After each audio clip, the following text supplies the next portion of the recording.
How I Met My Monster. Written by Amanda Noll.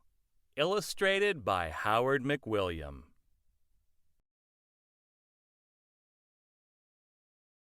One night, when I reached under the bed for my truck, I found this note instead. Monsters, meet here for final test. Z. Ha! My parents were obviously trying to trick me into staying in bed. I didn't believe in monsters. So I crumpled the paper, grabbed my truck, and zipped over to my garage.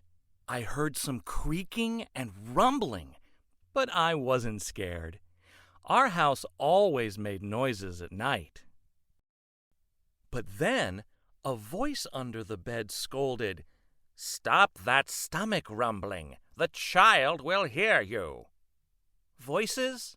Stomach rumbling? If this was part of my parents' trick, it was pretty cool. I peered into the inky blackness. 5 pairs of eyes blinked back. "See, now he knows we're here," the voice sighed. "One of you has broken monster rule number 1. Maintain the element of surprise." This is no trick, I thought. There are monsters under my bed. A long-necked yellow monster slid out, followed by 4 little monsters. "Rule number 2, the yellow one instructed. "Never block the bed. All of you, scoot over." Hey, I realized, that one must be their teacher. I sat up straight, mesmerized by the monster parade shuffling across my bedroom.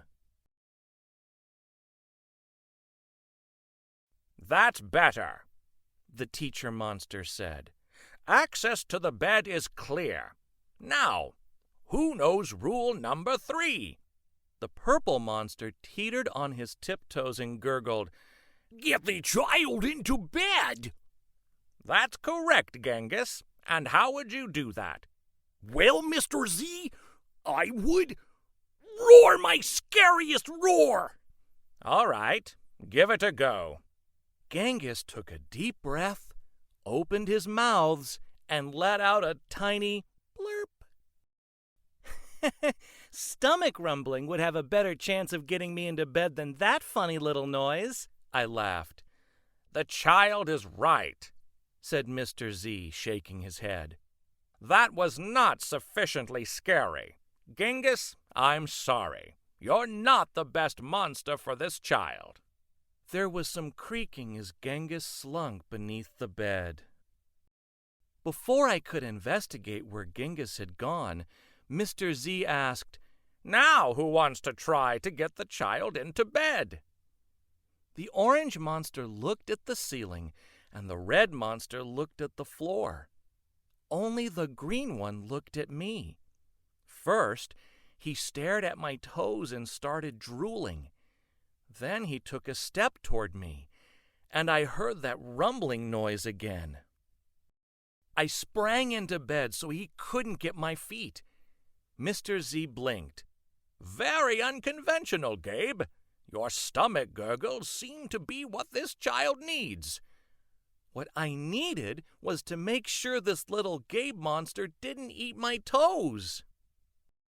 "Right, you 3. The child is now in bed," said Mr. Z.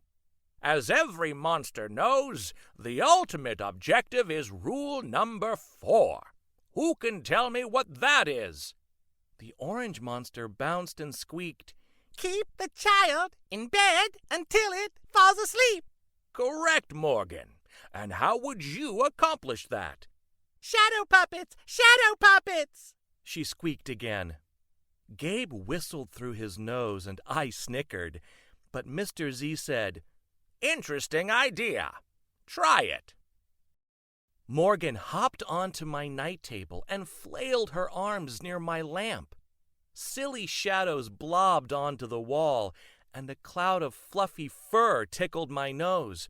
Achoo! "Morgan, stop at once!" Mr. Z ordered. "You're supposed to scare him, not make him sneeze. I'm sorry, but you're not a match either." Morgan's arms flopped to her sides, and she scuttled under my bed. There was some more creaking, and Morgan was gone. After all that sneezing, I really needed a tissue. Suddenly, a huge shadow of uncut claws loomed across my room. Awesome, I thought, and kind of scary. I froze in place. "Powerful performance, Gabe," said Mr. Z. "But do either of you see a problem?" Oh, I know. chirped the red monster. The child is out of bed again.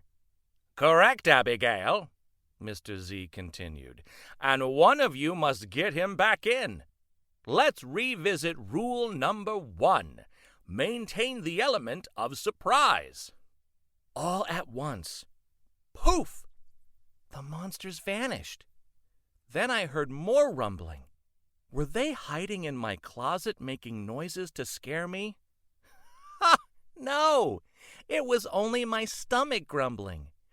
All this excitement was making me hungry. I tiptoed past the closet and peeked out the door. So far, so good. No monsters. Then I stepped over the squeaky stair and sneaked down to the kitchen. As I reached into the pantry, I heard some chattering behind me. I sure hoped it wasn't that toe-loving Gabe. I yanked open the fridge. Ha! It wasn't Gabe. It was just the red monster, shivering on the shelf. "Found you!" I laughed. "Nice try, Abigail," said Mr. Z, "but this isn't working. You're not the right monster for this child." But Mr. Z, she whined, it's not my fault he's not scared of me. "I'm sorry, Abigail. Let's go." Abigail clumped behind Mr. Z. When I heard the creaking, I knew she was gone. I grabbed some crackers and headed upstairs, wondering if Gabe was gone too. I munched all the way down the hall and then went into the bathroom to brush my teeth again. When I opened the door a minute later, Gabe was definitely not gone. He was right there, and he was huge. I charged into my room and slammed the door. When I leaped into bed, I knew my toes were safe. Phew. I was surprised to hear breathing under my bed. Ragged breathing and stomach rumbling. "Hey, kid," Gabe growled. "Good to see ya." I pulled my covers up tight.